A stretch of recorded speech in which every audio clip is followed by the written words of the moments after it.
कोई बिगड़ा तो कहता कोई माँ को लाल है। इनमें से कौन ने अपनी माँ की कोख से जन्म लिया है?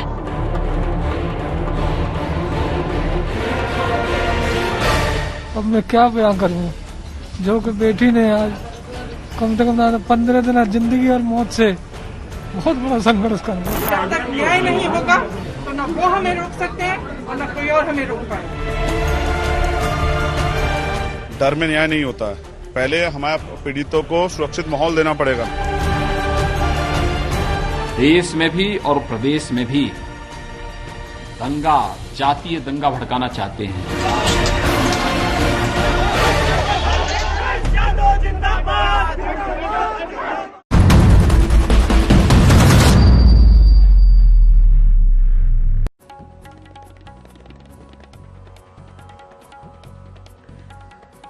नमस्कार, स्वागत है आपका आज तक पर। आपके साथ मैं हूं मीनाक्षी खंडवाल।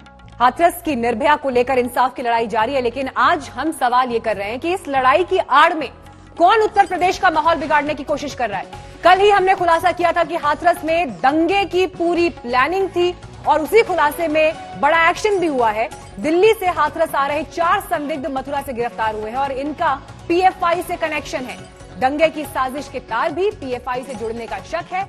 विदेशी फंडिंग की साजिश है और इस सब के बीच बड़ी खबर, इस फंडिंग को लेकर अब प्रवर्तन निदेशालय सक्रिय हो गया है। दंगे फैलाने को लेकर फंडिंग की जांच प्रवर्तन निदेशालय करेगा। प्रवर्तन निदेशालय ने वेबसाइट के जरिए फंडिंग के मामले में अपनी छानबीन शुरू भी कर दी है और जल्द ही मनी लॉन्ड्रिंग का केस दर्ज करने की तैयारी है। लेकिन इन सब के बीच आज हाथरस कांड की सीबीआई जांच और केस को दिल्ली ट्रांसफर करने को लेकर दायर पीआईएल पर सुप्रीम कोर्ट में भी सुनवाई होनी है। यानी हाथरस से लेकर दिल्ली में सुप्रीम कोर्ट तक आज जबरदस्त हलचल है और आपको इस घटना के अलग अलग पहलू हम दिखा रहे हैं। लेकिन सवाल ये बड़ा बना हुआ है कि क्या हाथरस केस की आड़ में उत्तर प्रदेश को दंगों की आग में झोंकने की प्लानिंग थी। हाथरस में पीड़िता के परिवार की मांग पर उन्हें सुरक्षा भी मिल गई है। एक तरफ इंसाफ की लड़ाई है तो दूसरी तरफ इस लड़ाई की आड़ में यूपी का माहौल बिगाड़ने की साजिश भी है। कैसे कोई समाज विरोधी तत्व, कैसे कोई राष्ट्रद्रोही तत्व इन सब चीजों को स्वीकार कर सकता है? क्योंकि उन्हें तो जर्जर यूपी चाहिए था, दंगाग्रस्त यूपी चाहिए था, अराजक यूपी चाहिए था। अब उनकी मनसाएं पूरी नहीं हो रही तो षड्यंत्र रचने में लगे हैं। मैं आप सबको इस बात के लिए आश्वस्त करता हूं, ये भारतीय जनता पार्टी की सरकार है। सबको सुरक्षा, सबको सम्मान हमारा संकल्प है। लेकिन अगर कोई माहौल बिगाड़ने का कार्य करेगा तो सख्ती के साथ उससे निपटने की भी एक दृढ़ इच्छा शक्ति के साथ हम कार्य करने के लिए पूरी प्रतिबद्धता के साथ कार्य कर रहे हैं। विकास हर द्वार तक पहुंचाएंगे, लेकिन अराजकता फैलाने की छूट और भ्रष्टाचार फैलाने की छूट किसी को भी नहीं देंगे। और इसी बात को लेकर के सरकार कार्य कर रही है। और ये आपने पूरा मुख्यमंत्री का बयान सुना जिसमें वो ये साफ और स्पष्ट कह रहे हैं कि विकास को डीरेल करने के लिए जो राष्ट्रद्रोही तत्व हैं वो उत्तर प्रदेश को अशांत करना चाहते थे और उसे दंगों की आग में झोंकना चाहते थे। हमारे साथ चर्चा में खास मेहमान जुड़ रहे हैं। बीजेपी से हमारे साथ डॉक्टर संबित पात्रा मौजूद हैं, समाजवादी पार्टी से हमारे साथ अनुराग भदौरिया हैं, बीएसपी समर्थक सतीश प्रकाश हमारे साथ जुड़ गए हैं और सामाजिक कार्यकर्ता सुबुई खान हमारे साथ इस वक्त जुड़ गई हैं। सबसे पहले आपका रुख करूंगी मैं अनुराग भदौरिया जी। सरकार की तरफ से स्पष्ट साफ शब्दों में यह कह दिया गया है कि उत्तर प्रदेश में सीएए की तर्ज पर दंगा फैलाने की कोशिश थी और इसके लिए जस्टिस फॉर हाथरस नाम की एक वेबसाइट बनी और किस तरह से विदेशी फंडिंग इस मामले में की जा रही थी उसे लेकर अब प्रवर्तन निदेशालय भी सक्रिय हो गया है। हाथरस को शाहीन बाग मॉडल बनाने की कोशिश थी क्या? अनुराग भदौरिया जी, मुझे अभी भी ये बात समझ में नहीं आ रही है कि मुख्यमंत्री जी इस तरह की बात कर रहे हैं जैसे लगता है कि मुख्यमंत्री जी उत्तर प्रदेश के मुख्यमंत्री नहीं है। अरे आप उत्तर प्रदेश की मुख्यमंत्री जी हैं। आप ये बताइए कि हाथरस में रात के अंधेरे में जिस बच्ची को आपने अंतिम संस्कार किया उसके डीएम को सस्पेंड क्यों नहीं किया आपने? मैं आपसे पूछना चाहता हूं उसके परिवार को उसका चेहरा क्यों नहीं देखने दिया? इसके बारे में भी नहीं बोलते, एक बार भी आप हाथरस जाने की नहीं सोचते, पीड़िता के घर जाने के मिलने की आप कोशिश भी नहीं करते कि जहां पीड़िता से मिला है उनसे पूछे क्या हो रहा है। उसके घर के अगल बगल में पंचायत चल रही है, वहां पे जातीय दंगे की पंचायत कौन कर रहा है? सरकार को तो मालूम है, सरकार क्यों नहीं उनको अरेस्ट करती है? फिर मैं सरकार से पूछना चाहता हूँ, फिर 6 साल की बच्ची के साथ हाथरस में अभी अन्याय हुआ तो क्या ये भी जाति दंगा है? लगातार अभी हुआ हाथरस में 6 साल बच्ची के साथ, ये किसकी साजिश है? 6 साल बच्ची के साथ हापुड़ में हुआ था, वो किसकी साजिश थी? भदोही में बच्ची के साथ हुआ, वो किसकी साजिश थी? लखीमपुर में बच्ची के साथ हुआ, वो किसकी साजिश थी? उन्नाव में बच्ची के साथ हुआ, वो किसकी साजिश थी? और मुख्यमंत्री जी, आपके तो गोरखपुर में भी हुआ था बच्ची के साथ, वो किसकी साजिश थी? लगातार बच्चियों के साथ, चाहे आजमगढ़ की बात हो, चाहे बलरामपुर की बात हो, चाहे बुलंदशहर की बात हो, लगातार अयोध्या जैसी पवित्र नगरी में बच्ची के साथ अन्याय हुआ, वहां किसकी साजिश थी? इसके मतलब लगातार बच्ची के साथ अन्याय होगा जब विपक्ष रोड पे आएगा, जब आपको लगेगा कि सत्ता समाजवादी पार्टी रोड पे आ गई और आपकी सत्ता हिलने लगती है, तब आपको इशू को डाइवर्ट करने के लिए इशू को डाइवर्ट करना चाहते हैं कि चलो ठीक है। आपका आरोप है कि सरकार इशू को डाइवर्ट करने की कोशिश कर रही है। हमारे पास हमारे साथ बीजेपी से संबित पात्रा भी आ जाएं तो उससे आपके इस सवाल का हम जवाब लेंगे। चलिए, संबित पात्रा जी भी आ गए हैं हमारे साथ। संबित पात्रा जी, 5 सेकंड, डॉक्टर संबित पात्रा, आरोप यहाँ पर यह लगाया जा रहा है विपक्ष की तरफ से, जी विपक्ष की तरफ से आरोप यह लगाया जा रहा है कि यहाँ पर घटना से ध्यान हट जाए, इसके लिए सरकार ऐसा कह रही है। लेकिन दूसरी तरफ ये 4 गिरफ्तारियां हमारे सामने दिखाई देती है, जस्टिस फॉर हाथरस नाम की वेबसाइट दिखाई देती है। लेकिन ये समझना होगा आज हम सबको कि ये 2 अलग मामले हैं। हाथरस में पीड़िता को इंसाफ मिले ये अलग बात है, और दंगों की साजिश को लेकर जो तार जुड़ रहे हैं वो अलग बात है। डॉक्टर संबित पात्रा, देखिए मीनाक्षी जी, आपने बिल्कुल सही कहा, 2 अलग विषय हैं। पहली बात है, जहां तक हाथरस की पीड़िता का सवाल है, इसमें कोई दो मत नहीं है कि पीड़िता और पीड़िता के परिवार को न्याय मिलना चाहिए, और इसी कारण से हमने देखा है किस प्रकार से एक समयबद्ध तरीके से एसआईटी का गठन किया गया है। एसआईटी को समयबद्ध रूप से इसके नतीजों को देना पड़ेगा, रिपोर्ट सबमिट करनी पड़ेगी, वो काम तो चल ही रहा है। सीबीआई की इन्वेस्टिगेशन की आवश्यकता पड़े तो उसके लिए भी पेशकश मुख्यमंत्री साहब ने किया है, और अगर नार्को टेस्ट की आवश्यकता पड़े तो वो भी किया जाएगा। किसी प्रकार से भी दोषियों को बख्शा नहीं जाएगा। नंबर 1, जहां तक इस पूरे मसले का फायदा उठाते हुए, राजनीतिक फायदा उठाते हुए कुछ लोग उत्तर प्रदेश में दंगों की परिस्थिति को बनाना चाहते हैं, वो एक अलग विषय है, वो एक अलग इन्वेस्टिगेशन चल रही है। हमने देखा है किस प्रकार कुछ लोगों ने पैसे देकर, टेलीफोन रिकॉर्डिंग के माध्यम से भी देखा है, कुछ लोगों ने पैसे देकर ये ल्योर करने की कोशिश की है, परिवार को आकर्षित करने की कोशिश की है कि आप इस प्रकार से कुछ डिमांड करिए और इंतजार करिए, प्रियंका गांधी आएंगी तो वो इन पूरे विषयों का संज्ञान भी लेंगी। हमने यह भी देखा है कि किस प्रकार फेक न्यूज सोशल मीडिया के माध्यम से फैलाया जा रहा है। लगभग 19 एफआईआर, 21 में से 19 एफआईआर जो हुए हैं, वो FIR fake news social media में जो है उनको लेकर हुए हैं। झूठी तस्वीरें, झूठे वीडियो, इनके माध्यम से जातिगत दंगे फैल जाए, धर्म के आधार पर बलरामपुर में दंगे फैल जाए, यह कोशिश की जा रही है। हिंदू मुसलमान को लड़वा दो, ठाकुर और दलितों को लड़वा दो। और एक स्टेटमेंट आप देखिए, एक नेता है, कल उसने एक स्टेटमेंट दिया, जो भी व्यक्ति मुझे ठाकुर की लड़की ला के देगा मैं उसे करोड़ों रुपए दूंगा। आप बताइए ये किस प्रकार का स्टेटमेंट है? बिल्कुल। और देखिए संबित जी, ये आपने बहुत इंपॉर्टेंट पॉइंट यहाँ पर उठाया है। हम भी आज तक के मंच से लोगों से ये अपील करते हैं कि अगर आप सोशल मीडिया का इस्तेमाल कर रहे हैं, जी अगर आप सोशल मीडिया का इस्तेमाल कर रहे हैं तो आप किसी भी ऐसी बात पर ना तो यकीन करें जब तक कि वो ऑथेंटिक और सही बात ना हो, और ना ही ऐसी बातों को आगे प्रचारित करें, क्योंकि दंगा, इस तरह की हिंसा की घटनाएं ये अपने आप में बेहद संवेदनशील हैं। तो इतना जिम्मेदार हर शख्स को होना चाहिए जो सोशल मीडिया का इस्तेमाल कर रहा है। कुमार अभिषेक के पास चलते हैं लखनऊ में।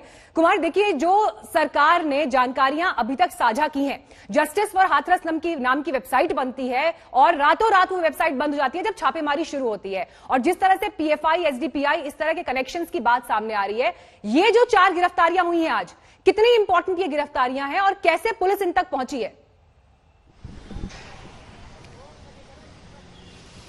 देखिए मीनाक्षी, 2 दिन पहले से ये तमाम चीजें शुरू हुई। सबसे पहले एक अज्ञात एफआईआर दर्ज की गई, क्योंकि जो सुरक्षा एजेंसियां हैं उन्हें इस बात का इनपुट था कि कहीं ना कहीं इसमें कुछ भड़काने की कार्रवाई हो रही है। शाम होते होते मुख्यमंत्री योगी आदित्यनाथ ने इस बात को कंफर्म कर दिया था कि इसके पीछे एक बड़ी साजिश हुई है, और देर रात यानी कि परसों देर रात को जब ये बात सामने आ गई कि एक वेबसाइट है जस्टिस फॉर हाथरस और उसमें तमाम तरह के आपत्तिजनक चीजें लिखी गई हैं, उसमें फंडिंग की बात की गई है, उसमें दंगे से बचने और दंगा कराने की बात की गई है, तो इसके बाद से सुरक्षा एजेंसियों के जांच के कान खड़े हुए और उसके बाद ताबड़तोड़ पूरे उत्तर प्रदेश में कह सकते हैं हिरासत में लोग लिए गए, गिरफ्तारियां हुई। और कल जो देर रात को 4 लोग पकड़े गए हैं उसमें से एक केरल का है जो पीएफआई का सदस्य है, बकायदा मास्टरमाइंड उसको सुरक्षा एजेंसियों ने कहा है। और ये जो जितनी जानकारियां निकल करके आई हैं पिछले 24 घंटे में, उससे ये जरूर लगता है कि कहीं ना कहीं हाथरस के पीछे एक बड़ी साजिश काम कर रही थी। और जिस तरह के पोस्टर्स, जिस तरह के आपत्तिजनक साहित्य निकल करके आए हैं, इसे एक नया रूप देने की तैयारी थी, ऐसा सुरक्षा एजेंसियों का दावा है। और कल प्रेस कॉन्फ्रेंस में भी एडीजी लॉ एंड ऑर्डर ने इस तरफ इशारा किया था और कहा था कि इसमें गिरफ्तारियां हो सकती हैं। और 4 लोग जो पकड़े गए हैं वो पीएफआई से जुड़े हुए हैं, जिसमें से एक केरल का भी बताया जा रहा है। तो अभी आगे की और जांच चल रही है, लेकिन अभी और देखना बाकी है कि इसमें और क्या क्या चीजें निकल करके आती हैं। और देखिए बिल्कुल अभिषेक, प्रवर्तन निदेशालय की भी एंट्री अब इस मामले में हो रही है और वो भी बहुत जल्द इसमें केस जो है वो दायर करने वाले हैं। लेकिन बड़ी बात यहां पर ये निकल कर आती है कि 2 मामले अलग हैं। अगर इन 2 को एक साथ रखकर देखा जाएगा तो ये अपने आप में एक भूल है, क्योंकि सबसे बड़ी चीज ये कि सरकार ने जिस तरह के आरोप लगाए हैं कि उत्तर प्रदेश को अशांत करने की कोशिश थी, उसके खिलाफ जो जानकारियां अब तक सामने आई हैं कि कैसे सिलसिलेवार तरीके से एक षड्यंत्र रचा जा रहा था, यह अपने आप में बेहद गंभीर और संजीदा मामला है। एक तरफ हाथरस की बिटिया को इंसाफ दिलाने की मुहिम चल रही है, तो दूसरी तरफ आरोपी पक्ष के समर्थन में भी लामबंदी तेज हो गई है। आरोपियों के बचाव के लिए अखिल भारतीय क्षत्रिय महासभा ने एपी सिंह को वकील बनाने के लिए संपर्क किया है। गैंगरेप होता तो वह गांव में पुलिस का इंतजार करते हैं, क्या वह भागते नहीं? सीबीआई जांच और नार्कोटिक्स जांच होनी चाहिए, जिससे सत्यता सामने आए।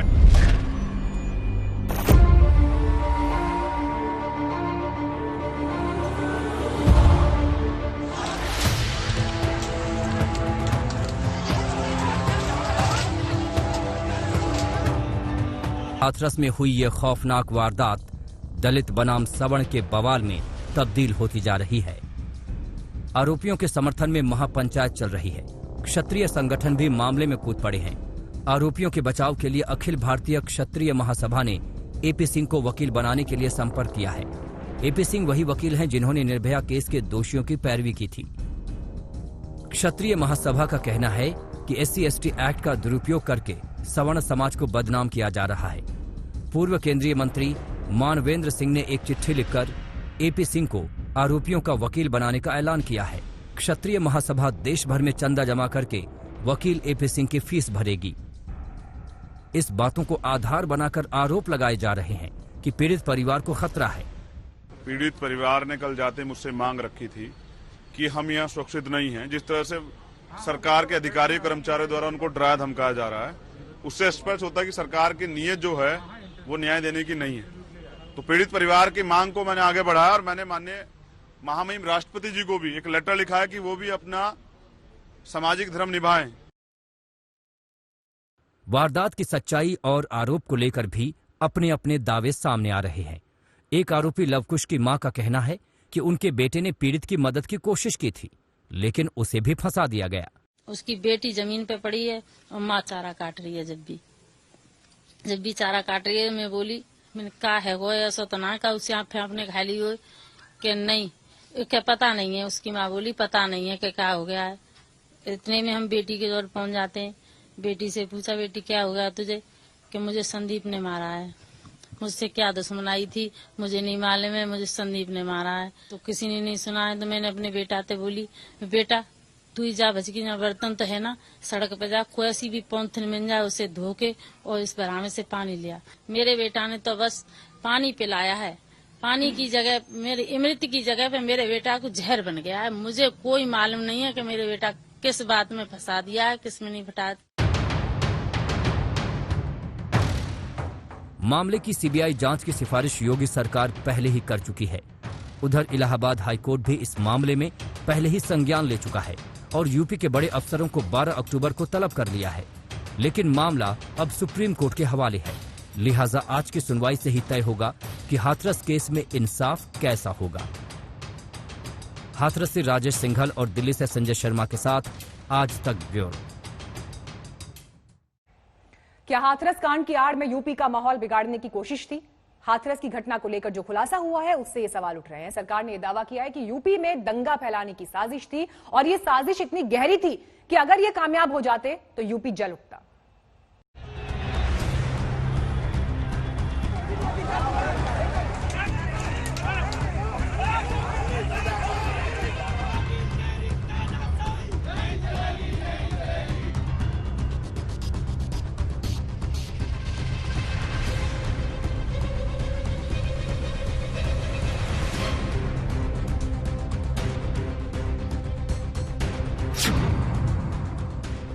हाथरस की आड़ में साजिश का हाथ।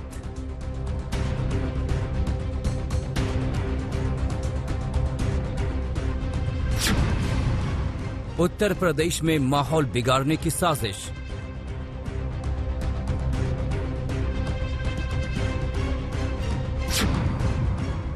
यूपी में दंगा फैलाने के कौन रच रहा मंसूबे।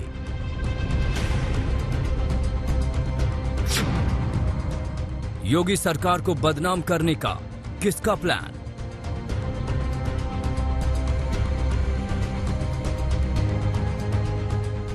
हाथरस कांड में दलित लड़की के लिए इंसाफ की जंग के बीच क्या उत्तर प्रदेश का माहौल बिगाड़ने की हो रही थी साजिश।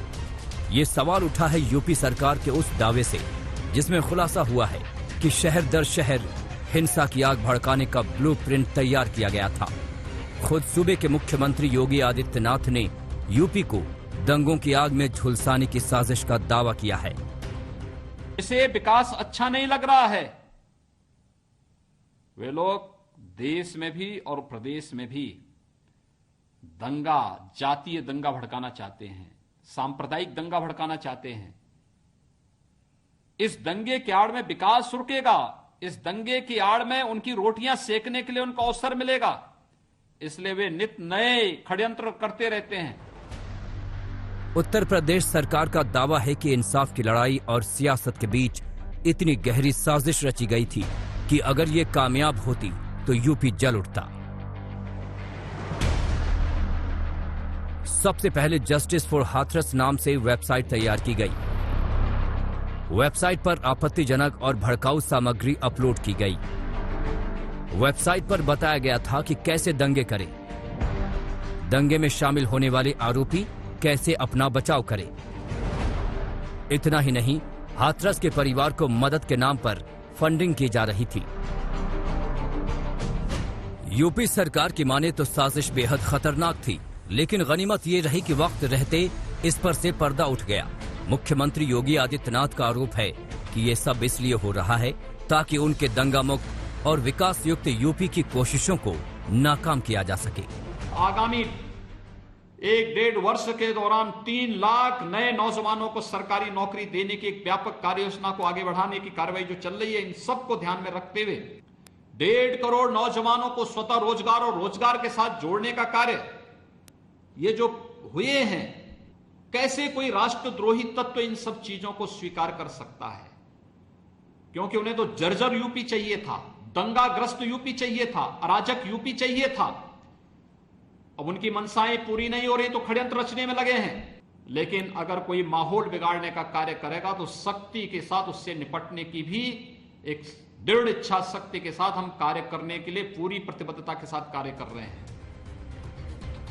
इस बीच यूपी पुलिस को शक है कि माहौल बिगाड़ने की साजिश तैयार करने वाली इस वेबसाइट का लिंक एसडीपीआई और पीएफआई जैसे संगठनों से जुड़ा है।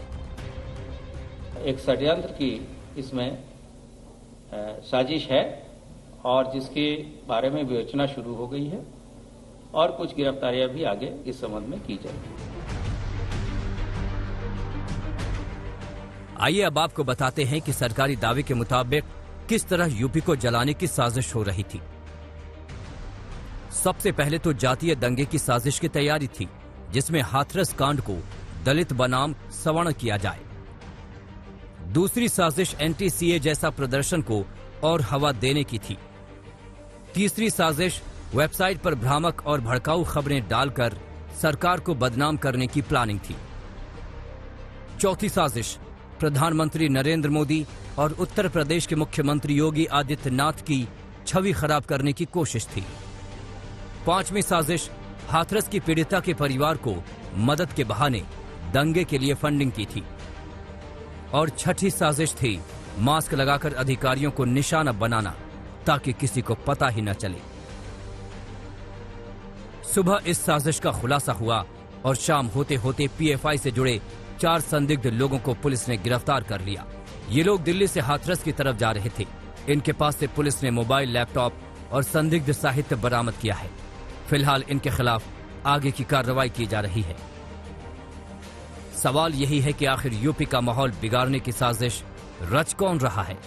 लखनऊ से कुमार अभिषेक के साथ आज तक ब्यूरो।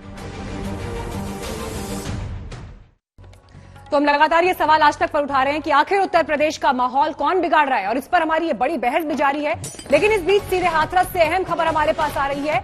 एसआईटी वहां पहुंची है जहां पीड़िता को जलाया गया था, उस जगह एसआईटी छानबीन कर रही है। और जानकारी के साथ जुड़ रहे हैं जितेंद्र बहादुर सिंह इस वक्त हमारे साथ। जितेंद्र, क्या अपडेट है?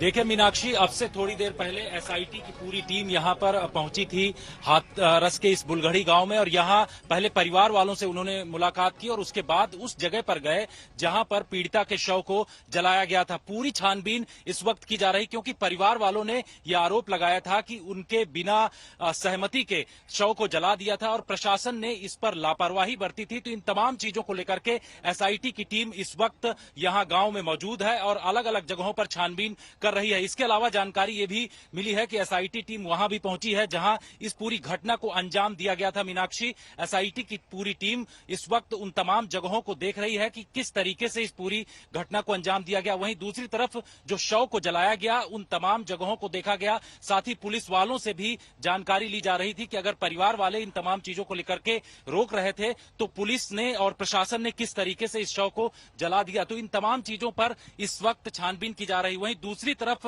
एक और बड़ी जानकारी है, चीफ जुडिशियल मजिस्ट्रेट जो हैं वो इस परिवार के पास पहुंचे हुए हैं, यहां पर उनसे बातचीत कर रहे हैं। करीब 20 से 25 मिनट का टाइम हो गया है। हाथरस के जो जिला जज हैं, इसके अलावा चीफ जुडिशियल मजिस्ट्रेट हैं, वो इनकी गाड़ी यहां पर मौजूद है। उनकी पूरी टीम इस वक्त इस गांव में मौजूद है और उन तमाम बिंदुओं की बातचीत की जा रही, क्योंकि आज मामला सुप्रीम कोर्ट में भी है और सुप्रीम कोर्ट की तरफ से किस तरीके के निर्देश इस पूरे मामले को दिए जाते हैं उसको देखना होगा। इससे पहले जो यहाँ के जिला जज हैं, इसके अलावा चीफ जुडिशियल मजिस्ट्रेट, उनकी टीम यहाँ पर आई हुई है घर में और जो पीड़ित परिवार है उनसे इस वक्त बातचीत की जा रही है। ठीक है, ये अपडेट हमें हाथरस से मिल रहा है, जो जितेंद्र हमें जानकारी दे रहे हैं कि वहां पर एसआईटी की टीम मौजूद है। डॉक्टर संबित पात्रा, जो बात मैंने ब्रेक से पहले भी उठाई थी, देखिए आंकड़े मौजूद हैं जो ये बताते हैं कि ठीक है, हाथरस में पिछले साल 39 केस हुए रेप के, जबकि रिपोर्ट इससे ज्यादा जो महिलाओं के लिए सबसे ज्यादा खतरनाक जिले हैं उनमें जो सबसे पहले नंबर पर नाम आता है वो जयपुर और मुंबई का आता है। लेकिन इन आंकड़ों के बावजूद भी देखिए हाथरस में इस वक्त पूरा अमला मौजूद है, एसआईटी वहां इन्वेस्टिगेट कर रही है, सीबीआई जांच की सिफारिश हो रही है, लेकिन उसके बावजूद 6 साल की बच्ची से रेप होता है और आज उसकी मौत की खबर सामने आती है। देखिए, मुझे दुख इस बात का है मीनाक्षी जी कि अभी थोड़ी देर पहले मैं समाजवादी पार्टी प्रवक्ता को सुन रहा था और प्रवक्ता महोदय ने कहा रेप तो रेप होता है, कंपेयर नहीं होना चाहिए। बिल्कुल सही बात है, कंपेयर नहीं होना चाहिए, मगर कंपेरिजन कर कौन रहा है? कंपेरिजन आप ही लोग कर रहे हैं। आप याद करिए कांग्रेस पार्टी के वो मंत्री छत्तीसगढ़ में किस प्रकार की बेहुदे सुरेंद्र जी क्या कह रहे हैं? आगे रख रहे हैं पार्टी के विधायक मीनाक्षी जी, मैंने अनुराग जी मैं आ रही हूँ, मैं आपको आप ही बोले थे ब्रेक से पहले। अनुराग जी आ रही हूँ मैं आपके पास। डॉक्टर पात्रा बोलिए। सुरेंद्र जी का नाम मीनाक्षी जी, मैं बिल्कुल नहीं चाहता हूँ इतने संवेदनशील विषय पे हम। अनुराग भदौरिया जी, अभी मैंने आपसे ही लिया था ना, अब आपके ही सवाल का जवाब ले रही हूँ ना, उनको बोलने तो दीजिए, जवाब लेने दीजिए पहले। जी डॉक्टर पात्रा बोलिए। छत्तीसगढ़ के मंत्री कहते हैं कि देखिए हाथरस का रेप तो बहुत बड़ा रेप है, छत्तीसगढ़ के बलरामगढ़ में जो रेप हुआ था वो तो बहुत छोटा सा रेप था। उसी प्रकार अशोक गहलोत जी भी राजस्थान में जो रेप हुए थे, जो नाबालिगों के साथ हुए थे, अनुसूचित जनजाति के साथ हुए थे, उन 2 बहनों के लिए क्या कहते हैं? वो कहते हैं कंपेयर नहीं किया जा सकता है हाथरस का रेप और राजस्थान का रेप। और ऊपर से कौन सा मुख्यमंत्री ऐसा कभी कहता है कि लड़कियां स्वयं अपनी इच्छा से रेप कराने चली गई थी? इस प्रकार के जो इनसेंसिटिव कमेंट है, गैर संवेदनशील कमेंट है जो कांग्रेस के और बाकी अन्य लीडर्स कर रहे हैं, इस पर भी उनको अंकुश लगाना चाहिए। पर आज का मुद्दा है दंगे भड़काने के लिए जिस प्रकार से एक वेबसाइट का लॉन्च करना। देखिए, ये कोई पहली बार नहीं हो रहा है। एंटी-सीएए के प्रोटेस्ट जो दिल्ली में हुए थे, ठीक इसी प्रकार वेबसाइट का लॉन्च करना, फॉरेन फंडिंग होना। और एक बड़ी बात बता के अंत करता हूं Meenakshi ji, United Nation human right commission में कंप्लेंट। आप देखिए ब्रिटिश के एमपी अफसाना बेगम, आप इसका जवाब दीजिए, आप पहले इसका जवाब दीजिए जो मैं पूछ रहा हूँ, और मैं रिक्वेस्ट करूंगा कि ये चिल्लाना बंद करे। मीनाक्षी जी, कुछ हिंदुस्तान के एनजीओ बोला जा रहा है इसको। मीनाक्षी जी, अनुराग जी, मैं आपको मौका दूंगी। अनुराग जी, बात कंप्लीट होने दीजिए पहले, मैं आ रही हूँ आपके पास, पूरा मौका दूंगी आपको। जी मीनाक्षी जी, कुछ हिंदुस्तान के एनजीओ ने यूनाइटेड नेशन में चिट्ठी लिखा है, कुछ हिंदुस्तान की एनजीओ ने ब्रिटेन के पार्लियामेंट को चिट्ठी लिखा है। नतीजा रहा है कि 50 ब्रिटेन की पार्लियामेंट के MPs under the leadership of अफसाना बेगम, उन्होंने United Nation human right commission को भारत के खिलाफ चिट्ठी लिखा है हाथरस के केस में। और कल आपने देखा है यूनाइटेड नेशन ने एक रिपोर्ट जारी की है इंडिया में। मैं सवाल पूछता हूं, ये कौन होते हैं यूनाइटेड नेशन में जाने वाले? यही साजिश का आरोप पूछ रहा है यहाँ पर सुबुही खान। फटाफट आप एक रिएक्शन दीजिए सुबुही खान। हमने देखा जब शाहीन बाग में प्रदर्शन हुए, एक वहां पर प्रोटेस्ट की शुरुआत विचारों के आधार पर हुई, लेकिन उसके बाद उसी मंच का इस्तेमाल किस तरह से देश के प्रधानमंत्री को गाली देने के लिए हुआ, टुकड़े टुकड़े जैसे लफ्जों का वहां इस्तेमाल हुआ, और किस तरह की बयानबाजी वहां उस मंच से हुई, और दिल्ली इलेक्शन के बाद सब खत्म हो गया। तो वैसी ही साजिश में हाथरस का इस्तेमाल हो रहा था इंसाफ की आड़ में। इस बात से पूरी तरह से तो इनकार नहीं किया जा सकता। सुबुही मीनाक्षी, देखिए बहुत सेंसिटिव टॉपिक है, मैंने सबको शांति से सुना है, प्लीज मुझे बीच में कोई ना काटे। मैं यूपी में की जा रही साजिश और पीड़िता को इंसाफ दोनों ही बातों पे बोलना चाहती हूँ। आपने बिल्कुल सही बोला, लोकतंत्र में विपक्ष हमेशा से रहा है। ऐसा क्यों हो रहा है कि पहली बार हम अपनी जिंदगी में ऐसे देख रहे हैं कि चाहे वो ह्यूमन राइट्स से जुड़ा मुद्दा सीएए हो, चाहे वो राष्ट्रीय सुरक्षा से जुड़ा मुद्दा एनआरसी हो, चाहे अब एक बच्ची के साथ इतनी बुरी तरह से उसका कत्ल कर देना हो, हर मुद्दे में ये लोग सिर्फ एक स्पेसिफिक सरकार और कुछ स्पेसिफिक लोगों, जैसे उत्तर प्रदेश में योगी जी और सेंटर में नरेंद्र मोदी जी, उन लोगों के विरोध में ये सारी एंटी नेशनल फोर्सेस एक साथ कूदी पड़ी हैं। उसके पीछे एक वजह है, ये सिर्फ एक महिला सम्मान और अस्मिता का मसला नहीं है मीनाक्षी, ये भारत के सम्मान और भारत की अस्मिता का मसला है। उत्तर प्रदेश एक बहुत इंपॉर्टेंट स्टेट है, पूरे देश की राजनीति की दिशा और दशा निर्धारित करती है। तो बहुत सारी फोर्सेस योगी जी के अगेंस्ट काम कर रही हैं। दूसरी बात, मैं पीड़िता को इंसाफ के ऊपर ये बोलना चाहती हूँ कि देखिए, हम लोग ये इग्नोर नहीं कर सकते कि शुरू से लेके अब तक जो पीड़िता है, जो बच्ची चली गई है, उसके परिवार के बयान कई बार बदले जा चुके हैं। पुलिस के पास जो रिपोर्ट्स लगी है, शुरू में रेप का जिक्र नहीं था, बाद में मल्टीपल तहरीर दी गई है, एक के बाद एक आरोपी जोड़े गए और एक के बाद एक उनको उत्तर प्रदेश पुलिस गिरफ्तार करती रही। और देखिए, इसके लिए एसआईटी भी इन्वेस्टिगेट कर रही है। एसआईटी आज वहां पहुंची हुई है जहां पर शव जलाया गया, जहां पर घटना हुई, वो सब बात देख रही है। ठीक है, मैं सतीश प्रकाश जी को भी जोड़ना चाहूंगी। मीनाक्षी, आई नहीं 5 सेकंड मेरी बात पूरी नहीं हुई है, बोलिए, जल्दी कंप्लीट करिए। मुझे सतीश प्रकाश जी को ये बताइए ना, आप मुझे ये बताइए मेरी बात पूरी होनी जो आरोपी है उसे एसआईटी ने। सतीश प्रकाश जी मेरे सवाल का जवाब दीजिए। सतीश प्रकाश जी सवाल ये है सतीश प्रकाश जी कि क्या सतीश प्रकाश जी, इंसाफ की लड़ाई एक अलग मुद्दा है, लेकिन विपक्ष क्यों इस बात को नजरअंदाज कर रहा है कि जस्टिस फॉर हाथरस नाम की एक वेबसाइट बनाई गई जिसमें सिलसिलेवार तरीके से लिखा गया कि किस तरह से वहां पर उपद्रव फैलाना है, किस तरह से मास्क में छुपकर अटैक करना है। ये सारी बातें विपक्ष को क्यों नहीं दिखाई दे रही हैं? विपक्ष को ऐसा क्यों लग रहा है कि ये बातें झूठी हैं? सतीश प्रकाश जी देखिए, सुनिए, मीनाक्षी जी बेटी थी, जिंदा को न्याय नहीं मिला, लेकिन मरने के बाद उसको न्याय मिलने की जो उसके परिवार की आशा है वो धूमिल नहीं होनी चाहिए। आपको ये ध्यान रखना चाहिए। मैं मानता हूं कि उसको जिंदगी को कोई न्याय नहीं मिला, लेकिन मरने के बाद उसको न्याय मिलना चाहिए।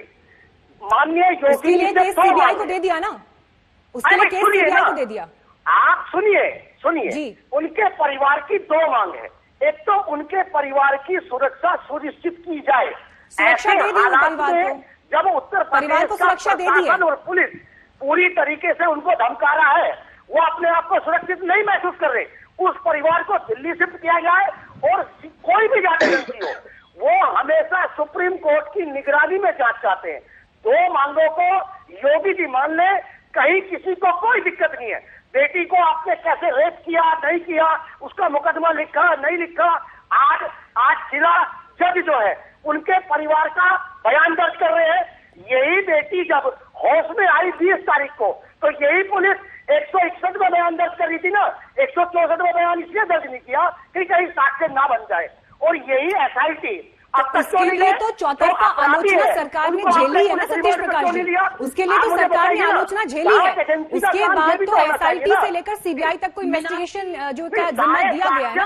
आज सुप्रीम कोर्ट में भी सुनवाई है, अनुराग भदौरिया जी, मेरा सवाल ये है कि क्या विपक्ष को ये नहीं दिखाई दे रहा कि जस्टिस फॉर हाथरस नाम का एक वेबसाइट बनी जिसमें ये षड्यंत्र रचा गया कि कैसे उत्तर प्रदेश को दंगे से प्रभावित करना है, किस तरह से जो गिरफ्तारियां हुई हैं उनके पास से क्या बरामदगियां हुई हैं, क्या विपक्ष को ये सब कुछ नहीं दिखाई दे रहा है? क्या विपक्ष को ये सब नहीं दिखाई दे रहा है? अनुराग भदौरिया जी। मीनाक्षी जी, मीनाक्षी जी, आप अच्छी तरह जानती हैं कि इस देश के अंदर में एक ही पार्टी है जो जाति धर्म की राजनीति करती है। वो विकास की तो बात करती नहीं। जब उससे देखता है कि वो फंस गई, वो गिर गई, बच्ची का सम्मान नहीं कर पाई, तो एक मुद्दा लेके आती है। अरे आप ऐसे बिहेव कर रहे हो जैसे आप वहाँ पे भैया आपको लगता है कि अगर पहले से ऐसी वेबसाइट चल रही है तो आप पकड़ के डालिए ना जेल में। किसने आपको रोका है? आप उसके इशू को बनाते हैं। आप लगातार मैंने बोला वहाँ पंचायत मैंने देखा है 2017 से अरेस्ट किया उनके विधायक जो सुरेंद्र सिंह विधायक कहते हैं कि लोगों को गुमराह करने की कोशिश मत करिए। क्या सुरेंद्र सिंह विधायक को आपने सस्पेंड किया? नहीं किया ना। इनके विधायक, इनके लोग लगातार अनर्गल वक्तव्य दे रहे हैं महिलाओं के बारे में, तो सुरेंद्र सिंह को सस्पेंड कर देना चाहिए। इनके विधायक है भारतीय जनता पार्टी को, उसमें तो संबित जी चुप हो जाते हैं। मैं समित पात्रा से पूछना चाहता हूँ, टीवी डिबेट में बैठ के क्या कर रहे हैं? जाइए वहां पे जयपुर में प्रदर्शन कीजिए, लाठी खाइए। आप अगर बच्चों को सम्मान देना चाहते हैं तो टीवी में बैठ के दिलाएंगे क्या? आप वहाँ विपक्ष में है, वसुंधरा राजे जी क्या कर रही है वहाँ पे? मीनाक्षी, अनुराग जी, दंगों पर तो जवाब दीजिए ना। जो दंगों को लेकर साजिश हो रही है, दंगों को लेकर जो साजिश हो रही है, विपक्ष को क्यों लग रहा है कि ये बहाना है? मैं आपसे ये पूछ रही हूँ, विपक्ष को ये बहाना क्यों लग रहा है? जिस बात के जिसके लिए ईडी भी अब इन्वेस्टिगेट करने के लिए आ रहा है फॉरेन फंडिंग की, विपक्ष को क्यों लग रहा है कि ये गलत है? मैं ये पूछ रही हूँ आपसे। विपक्ष ने कब बोला गलत है? विपक्ष ये कहता है कि आप बच्चे के साथ न्याय दिलाइए। लगातार बच्चियों के साथ अन्याय उत्तर प्रदेश में हो रहा है। महिलाओं ठीक है, डॉक्टर संबित पात्रा जवाब दीजिए। न्याय दिलाने की बात डॉक्टर संबित पात्रा जवाब दीजिए। विपक्ष ये कह रहा है कि जो भी अब तक जिस तरह के भी अब तक डॉक्यूमेंट सामने रखे गए हैं, ये सिर्फ बहानेबाजी है, कवर अप है सिर्फ ये हाथरस से बचने के लिए सरकार का। बताइए डॉक्टर संबित पात्रा। मैं तो सुन ही नहीं पा रहा हूँ। ये लगातार समाजवादी पार्टी के व्यक्ति बोलते रहेंगे तो हम लोग सुनेंगे कैसे? ये शांत होंगे तभी तो हम बोल रहे हैं। धन्यवाद। प्रभु देखिए जरा मीनाक्षी जी, ये सेंसिटिव। चलिए सुन लीजिए अनुराग जी, आपने जो सारे सवाल पूछे हैं अब उनके जवाब भी तो सुन लेते हैं ना। ठीक है, देखिए पहली बात मीनाक्षी जी, आप खुद एक महिला हैं, दूसरी महिला पैनलिस्ट भी बैठी हुई हैं। मैं एक बात पूछना चाहता हूं, क्या रेप में जाति धर्म होता है क्या? जिस प्रकार से कुछ लोगों ने बयान दिया है, एक जिहादी लीडर ने बयान दिया है कि मेरे पास ब्राह्मण और ठाकुर लड़कियों को ले आओ, फिर मैं दिखाता हूं कि हम क्या करेंगे ब्राह्मण और ठाकुर लड़कियों का। ये मतलब आप मीनाक्षी जी पहले आप इनको चुप कराइए। अनुराग जी प्लीज सुन लीजिए ना, एक बार सुन तो लीजिए। और ये दूसरों को नहीं सुनेंगे, ये आप एक साथ अगर दो लोग बोलेंगे तो किसी की बात समझ नहीं आएगी ना। ये ऐसे नहीं चलेगा। बहुत सारे लोग देखिए नेशनल टीवी पर, बहुत सारे लोग बैठकर हमें देख रहे हैं, हाथरस की घटना पर बेहद संजीदगी के साथ समझना चाहते हैं ग्राउंड पर क्या परिस्थिति है। हम थोड़े से यहाँ पर गंभीर हो सकते हैं। अनुराग जी प्लीज, मेरी रिक्वेस्ट है आपसे, प्लीज सुन लीजिए। डॉक्टर पात्रा। देखिए मीनाक्षी जी, पहली बात तो है समाजवादी पार्टी के किसी भी लीडर से हम लोगों को किसी प्रकार की एडवाइस की आवश्यकता नहीं है। ये वो लोग हैं जहां पर रेप के कन्विक्टेड को जब फांसी की सजा होती है तो पार्टी एक बयान जारी करती है कि लड़के तो लड़के हैं, उनसे रेप जैसे छोटी छोटी गलती हो जाती है, इसलिए क्या फांसी चढ़ा दोगे? आप चुपचाप बैठिए, आपको बोलने का अधिकारी नहीं। और मीनाक्षी जी, इनकी जरा फेडर को डाउन करिए, वरना हम भी शांत हो जाते हैं, डिबेट ही नहीं करते हैं। ये लगातार सबके बीच में हंस रहे हैं। देखिए ये हंसने का विषय है। ये रेप दो बार रिक्वेस्ट कर चुके हैं, सब लोग देख रहे हैं। आप कम से कम प्लीज आप देखिए ना, आप कैसे। अनुराग जी प्लीज। एक वेबसाइट बनी थी हाथरस कांड की पीड़िता को इंसाफ दिलाने के लिए। उस इंसाफ के नाम पर पैसे भी उगाहे जा रहे थे, लेकिन यूपी सरकार का यह दावा है कि उस वेबसाइट की साजिश को उसने बेनकाब कर दिया। इतना ही नहीं, यूपी पुलिस का यह भी दावा है कि उनके पास पुख्ता सबूत हैं जिन्होंने उन लोगों को बेनकाब कर दिया है जिनका हाथ इस साजिश में हो सकता है।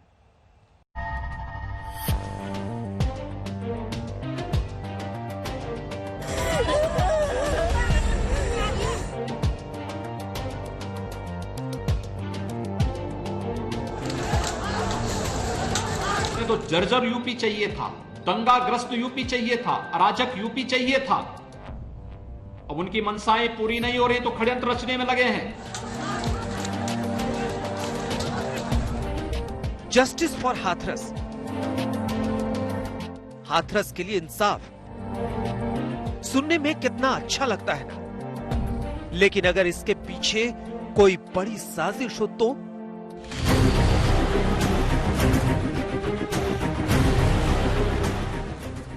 आपको यकीन नहीं होगा कि हाथरस में एक पीड़िता को इंसाफ दिलाने के नाम पर मचे शोर के पीछे सन्नाटे में कैसी साजिश काम कर रही थी। मुख्यमंत्री योगी आदित्यनाथ ने साजिश की बात की तो उनके मंत्री भी इस साजिश की तरफ उंगली उठा रहे हैं। विपक्ष इस कार्रवाई की वजह से नहीं बौखलाया हुआ है, विपक्ष बौखलाया हुआ है माफिया सरगना मुख्तार अंसारी, अतीक अहमद शरीखे, जो दाऊद के गुर्गे हैं, जो देश विरोधी ताकतें हैं, जो मुस्लिम आतंकवादी हैं, जिनके खिलाफ उत्तर प्रदेश में जो सीए कानून में जिन लोगों ने उत्पात करने का प्रयास किया, उनसे जो वसूली की गई और आज इन माफियाओं के जो बड़े बड़े आलीशान महल ढहाए जा रहे हैं, इसके लिए ये विपक्ष को मिर्ची लगी है। अब सवाल है कि रातों रात कैसे बनाई गई जस्टिस फॉर हाथरस जैसी वेबसाइट, कैसे उसमें रातों रात हजारों हजार लोगों को जोड़ा गया।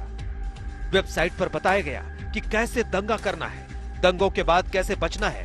हिंसा की साजिश के पीछे जिनका दिमाग था, उन्होंने वेबसाइट पर यहां तक जिक्र किया था कि जहां दंगा करना हो उस जगह की पहचान करें, जरूरत पड़ने पर छिपने की जगह को भी पहचाने, पुलिस की बर्बरता का वीडियो बनाएं, N95 मास्क का इस्तेमाल करें, सोशल मीडिया पर अपनी रिकॉर्डिंग नहीं डालें, अपने लोकेशन का जिक्र नहीं करें, कोई डिजिटल सबूत ना छोड़े, आंसू गैस से बचने में एक दूसरे की मदद करें, कॉन्टैक्ट लेंस ना लगे, केमिकल से खतरा हो सकता है, ज्वेलरी टाई ना पहने, आसानी से पकड़ में आ सकते हैं।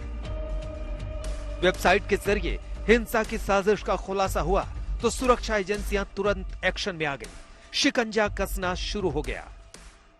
अब तमाम नजरें इस बात पर टिकी होंगी कि आखिर इस जांच में क्या निकलता है, क्योंकि ऐसे वक्त में सरकार ने ये खबरें, ये सूचनाएं लीक की कि हाथरस के बहाने उत्तर प्रदेश में बड़ा दंगा कराने की एक साजिश रची जा रही थी और इस साजिश में वेबसाइट और सोशल मीडिया को सहारा बनाया जा रहा था। लेकिन अब ये पूरी बात निकलकर सामने आनी चाहिए कि आखिरकार इस वेबसाइट में क्या था और ये कितना गंभीर सरकार के लिए हो सकता था। हाथरस कांड में इंसाफ के नाम पर साजिश के जो सबूत मिले हैं, उनको 3 हिस्से में बांट सकते हैं। पहला सबूत है जस्टिस फॉर हाथरस नाम की वेबसाइट। दूसरा सबूत है वेबसाइट में फर्जी आईडी से हजारों लोगों को जोड़ा जाना। और तीसरा सबूत है वेबसाइट पर दंगा कराने और बचने के तरीके की बात। लेकिन सरकार की इन साजिशों वाली थ्योरी को विपक्ष हवा में उड़ा रहा है कि सरकार ये बताए कि जितने घटनाएं अभी हाल के दिनों में हुए हैं, क्या सब में साजिश है? सरकार अपनी गलतियों से सबक क्यों नहीं ले रही? परिवार चाहता है उसको न्याय मिल जाए। विपक्ष क्या कह रहा है? विपक्ष केवल एक ही बात कह रहा है कि आप न्याय दे दो, आपको साजिश लग रहा है। कोई संवेदना व्यक्त करने जा रहा है, आप लाठी चला रहे हैं, उसमें आपको साजिश लग रहा है।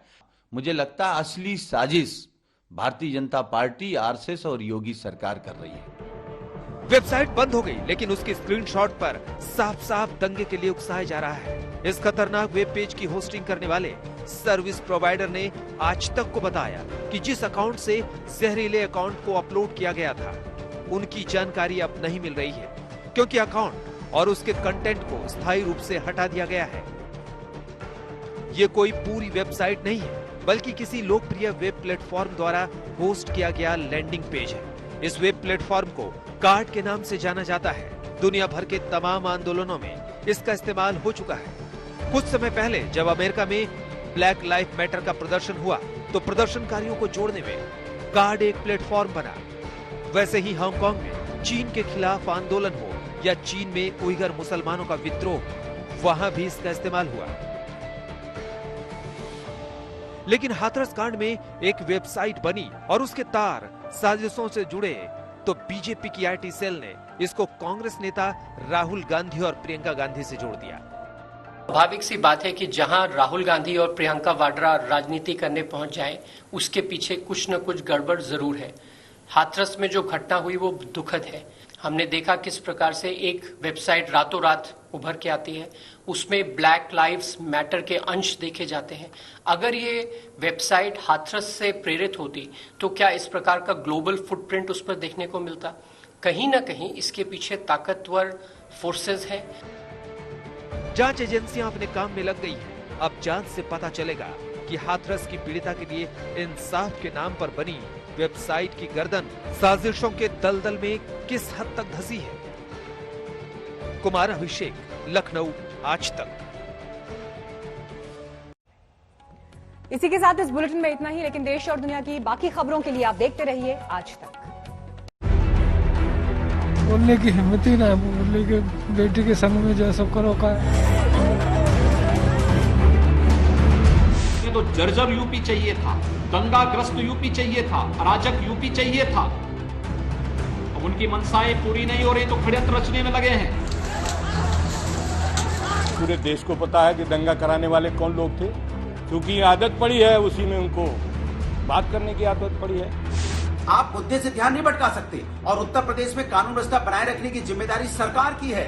सरकार अपनी जिम्मेदारी से भागना चाहती है, यह चिंता का विषय है। अगर कोई माहौल बिगाड़ने का कार्य करेगा तो सख्ती के साथ उससे निपटने की भी एक दृढ़ इच्छा शक्ति के साथ हम कार्य करने के लिए पूरी प्रतिबद्धता के साथ कार्य कर रहे हैं। अपनी नाकामी को छुपाने के लिए सरकार इस तरह के चक्रव्यूह रचने का काम कर रही है। बार बार भारतीय जनता पार्टी अपनी नाकामी छुपाने के लिए जाति धर्म की राजनीति का सहारा लेती है।